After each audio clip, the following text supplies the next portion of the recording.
दोस्तों women's premier league WPL 2023 में आज का पहला मैच रॉयल चैलेंजर्स बेंगलोर और दिल्ली कैपिटल्स के बीच मुंबई के बेबॉर्न स्टेडियम में खेला जा रहा था और आरसीबी की कप्तान स्मृति मंदाना ने टॉस जीतकर पहले गेंदबाजी करने का फैसला किया। वहीं दिल्ली कैपिटल्स की बल्लेबाज मेग लेनिंग और शेफाली वर्मा क्रीज पर आई और आते ही इरादा जाहिर कर दिया कि आज एक लंबी पारी खेलेंगी। अब क्या था, रॉयल चैलेंजर्स बेंगलोर की तरफ से रेणुका सिंह हो या सोफी डिवाइन, किसी को नहीं छोड़ा। छक्के चौकों की बरसात शुरू हुई तो मानो रुकने का नाम नहीं ले रही थी और शेफाली वर्मा 29 और मेग लेनिंग 24 रन बनाकर दिल्ली कैपिटल्स को पावर प्ले में 57 रन तक पहुंचा दिया। जिसके बाद आरसीबी के कप्तान ने अपने विकेट लेने की आस में आशा सुबना को बॉलिंग सौंपा, लेकिन आशा ने अपने कप्तान को निराशा में डाल दिया और एक ही ओवर में 22 रन दे बैठी। जिसके बाद शेफाली वर्मा 49 और मेग लेनिंग 41 रन पर पहुंच गई और अपने टीम का स्कोर 9 ओवर में बगैर विकेट के 94 रन तक पहुंचा दिया। जिसके बाद गेंदबाजी करने आई मेगन स्कॉट की ओवर में शेफाली वर्मा ने 31 गेंद पर अपना अर्धशतक पूरा किया और दिल्ली कैपिटल्स की ओपनर्स ने रॉयल चैलेंजर्स बेंगलोर को विकेट के लिए तरसा दिया। शेफाली वर्मा 40 गेंद पर 77 और मेग लेनिंग 32 गेंद पर 53 रन बनाकर खेल रही थी। दिल्ली कैपिटल्स ने 12 ओवर में बगैर विकेट के 135 रन बना लिए। कप्तान स्मृति मंदाना का विकेट की चाह में हैदर नाइट को गेंद सौंपा, जिन्होंने दिल्ली कैपिटल्स को एक के बाद एक झटका दिया। मेग लेनिंग को बोल्ड तो शेफाली वर्मा 45 गेंद पर 84 रन बनाकर स्टंपिंग करा दिया। हैदर नाइट ने 3 गेंद के अंदर 2 विकेट झटके, जिसके बाद दिल्ली का स्कोर 15 ओवर में 2 विकेट पर 164 रन तक पहुंचा। लेकिन अब बैटिंग के लिए मर्जेन कैप और जेमिमा रोड्रिग्स मैदान पर थी। इन्होंने भी टॉप गियर से पारी की शुरुआत करी।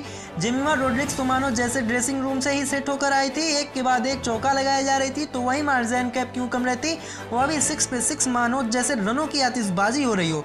दोनों ने मिलकर 61 रनों की सरदारी किया और टीम का स्कोर 223 पर 2 पहुंचा दिया। इसके लिए दिल्ली कैपिटल्स ने आरसीबी के सामने 224 रनों का विशाल लक्ष्य दिया और अब ओपनिंग करने आई कप्तान मंदाना और सोफी डिवाइन। अब क्या था, मरिजान कैप बॉलिंग करने आई तो पहली गेंद पर स्मृति मंदाना ने चौका जड़ दिया, वहीं तीसरी गेंद पर स्मृति ने छक्का जड़ दिया और पांचवी गेंद पर स्मृति मंदाना ने चौका जड़ दिया। लग रहा था कि जैसे बदला ले रही हो।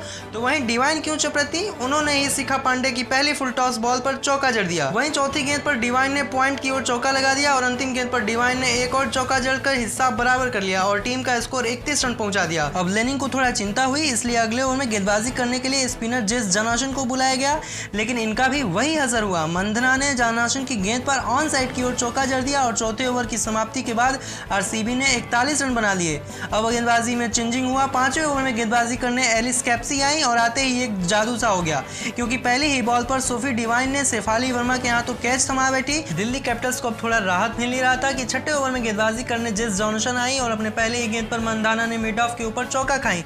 ये तो शायरी हो गया, हा हा हा। लेकिन फिर कप्तान लेनिंग को आया गुस्सा और गेंदबाजी सौंपी एलिस कैप्सी को। दोस्तों कैप्सी आए और जादू ना होए, ये तो हो ही नहीं सकता।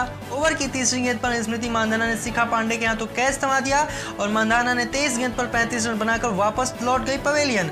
अब टीम का स्कोर 66 पर 2 जा पहुंचा। मेरी फेवरेट पैरी मैदान पर आ चुकी थी और एक तरफ जहां दिशा कसाट चौका लगा रही थी, तो वहीं राधा यादव की दूसरी और तीसरी और चौथी गेंद पर भी पैरी ने हैट्रिक चौका जड़ दिया, जिसे देखकर तो मेरे मन में लड्डू फूटा ही। आरसीबी वाले की उम्मीद भी जागी कि जीत अब दूर नहीं है, लेकिन तभी टारा नॉरिस आई और दिल तोड़ दिया, क्योंकि टारा ने तीसरी गेंद पर एलिस पेरी को क्वीन बोल्ड कर दिया। हमारी फेवरेट एलिस पेरी ने 19 गेंदों पर 31 रन बनाकर पवेलियन लौट गई। जिसके बाद 12 ओवर में आरसीबी ने 4 विकेट गंवाकर 93 रन लिए। जिसके बाद गेंदबाजी करने टारा नॉरिस फिर आई और टारा ने दूसरी गेंद पर ऋचा घोष का राधा के हाथों कैच आउट करवा दिया। जिसके बाद 14वें ओवर में गेंदबाजी करने शिखा पांडे आई। शिखा की पहली गेंद पर शोभना गाजा कैच आउट हो गई।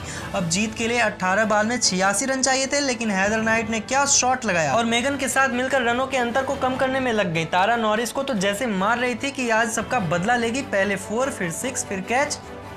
हाँ भाई वो कैच। तारा ने नाइट को दिन में ही तारे दिखा दिए और इसके साथ ही अपने बॉल के पहले मैच में 5 विकेट लेकर के इतिहास रच दिया। अब जीत के लिए 4 बॉल में 70 रन चाहिए थे और मेगन 22 रन बनाकर अभी भी टिकी हुई थी। चौके पे चौका लगाया जा रही थी, लेकिन अब बहुत देर हो चुका था। आरसीबी ये मैच 60 रनों से हार गई। अगर आपको यह वीडियो थोड़ा भी अच्छा लगा हो या जानकारी मिली है तो आप वीडियो को लाइक करके हमारा हौसला बढ़ा सकते हैं। आपके एक लाइक से हमें फर्क पड़ता है।